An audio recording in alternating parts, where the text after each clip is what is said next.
দুনিয়াও তাদের আনন্দের, আখেরাতও কি আনন্দের। আহা, আর যে বেচারা ভাবলো যে না আমি বেশি করে ফুর্তি করব, আনন্দ করব, কোরআন শরীফে রব্বুল আলামিন বলেন মান আ'রাযা আন যিকরি ফাইন্না লাহু মাঈশাতান যানকা। আমার বিধিবিধানকে এড়ায় এড়ায় যে যাবে, আমি আল্লাহ ঘোষণা দিলাম তার জীবনটাকে আমি তিক্ত বানায় দিব। আল্লাহর কসম, কোন নাফরমান যদি অট্টালিকায় থাকে, অনেক বড় গাড়ি বাড়িতে থাকে, নাজ নেয়ামতে থাকে, আমি খোদার কসম করে বললাম আল্লাহর ঘোষণা অনুযায়ী সে চরম কষ্টে আছে, লানতে আছে।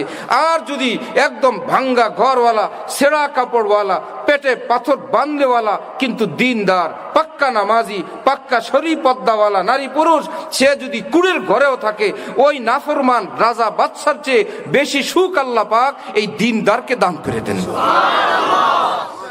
সুখী যদি চাই, বিল্ডিং এ সুখ নাই, আল্লাহর কসম হারাম জিনা ব্যভিচারে সুখ নাই, হারাম সম্পর্কে সুখ নাই, ইন্টারনেট ফেসবুকে সুখ নাই, হারাম লানতের কাজে সুখ নাই। সুখ আছে আল্লাহকে মানার মধ্যে। বন্ধু, সুখের জন্য গেলা, দুঃখ বাড়াইলা। হযরত ওয়ালা করাচি রহমতুল্লাহ আলাইহি বলেন, আহা, কেউ মজার জন্য চুলকাইলো।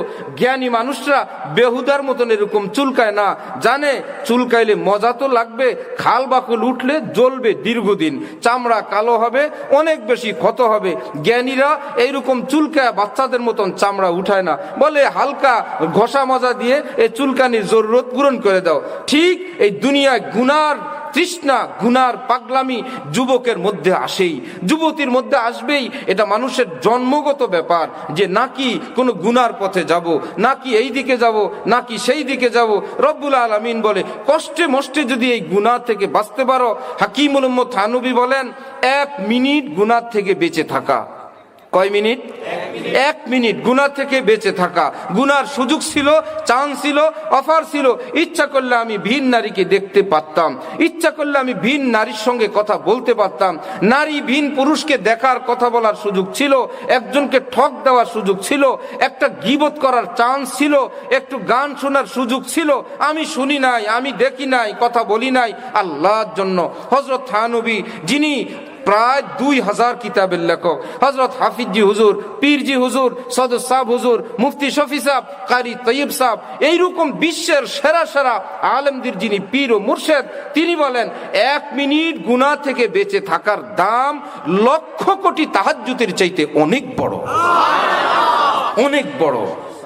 লক্ষ কোটি তাহাজ্জুদ। মিয়া কে আছে যার লাখ রাকাত তাহাজ্জুদ হয়ে গেছে? ওহো, এত বড় তাহাজ্জুদওয়ালা নাই। হযরত আলী বলেন, মিয়া এক কাজ করো, নারী পুরুষ থেকে, পুরুষ নারী থেকে বেপরদার সুযোগ ছিল, করলাম না। হে আল্লাহ, শুনছি আপনি যে যত নজর হেফাজত করে সে আপনাকে তত বেশি দেখতে পারবে। আই হ্যায় খবর পাও মে মেহেন্দি লगी है वहाँ बस खून टपक पड़ा निगहे इंतजार से। আয় আল্লাহ, আপনাকে দেখার জন্য আমি এখন আর এই চোখে গুনার কিছু দেখি না।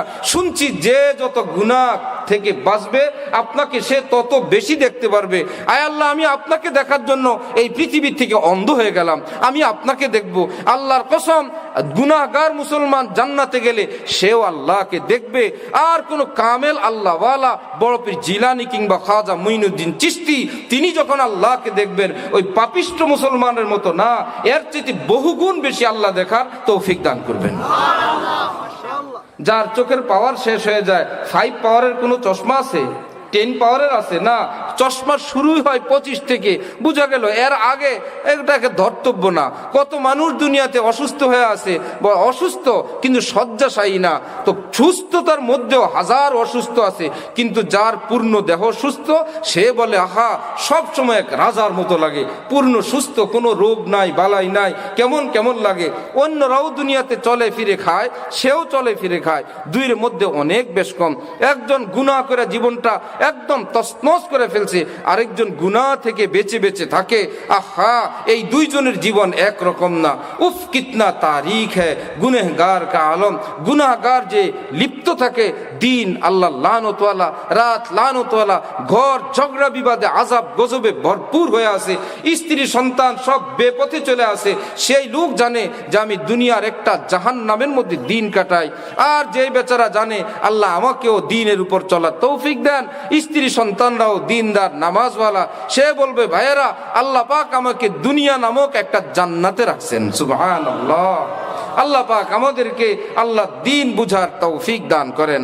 আমার ভাইয়েরা, দ্বীনের উপর কায়েম থাকা, জান্নাতে যাওয়ার আমার শেখ পীর ও মুর্শেদ হযরত মাওলানা শাহ আব্দুল মতিন সাহেব দামাত বারাকাতুহুম, বহুত বড় বুজুর্গ আলেম, হযরত বলেন দুইটা পথ জান্নাতে যাওয়ার। একটা হলো পূর্ণ তাকওয়ার উপর থাকা, গুনাহ না করা, একদম পাকাপাকি।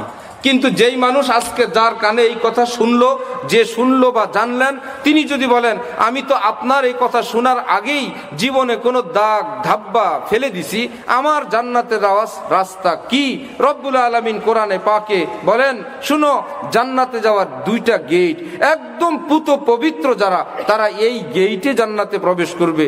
আর জীবনে গুনাহ করে ফেলছিল কিন্তু তওবা করছে, আমি আল্লাহ তাদেরকে মাফ করে দিয়ে তাদেরকেও জান্নাত দান করব। তো জান্নাতে যাওয়ার পথ দুইটা, একদম পাক পবিত্র থাকা, এটাও জান্নাতের পথ। আর পবিত্র থাকতে পারে না, ভুল বিচ্যুতি হয়ে যায়, আবার তওবা করে, আবার তওবা করে। আল্লাহর কসম, এইরকম বারবার তওবাওয়ালাদের জন্য রব্বুল আলামিন কোরআনে পাকে ইরশাদ করেন, ইন্নাল্লাহা ইউহিব্বুত তাওয়াবিন ওয়া ইউহিব্বুল মুতাতাহহিরিন। হে বারবার তওবা ভঙ্গওয়ালারা, ভাবছো আমি তোমাদের উপর অসন্তুষ্ট কিনা? শুনো, তোমার মা যখন তোমার পেশাব পায়খানা সাফ করে, তিনি কি জানেন না আবার করবা? তিনি নিশ্চিত জানেন, যখন তখন আবার করবে। জানার পরেও কি মা আধা আধা সাফ করেন? একদম ফ্রেশ করে ফেলেন, নাম গন্ধও নাই, একদম খুশবু লাগান, চুমু দেন, মনে হয় আর নিয়ত যখন আবার করবে আমি আবার সাফ করব, আবার করলে আবার সাফ করব। রব্বুল আলামিন বলেন, তুমি যখন গুনাহ থেকে তওবা করো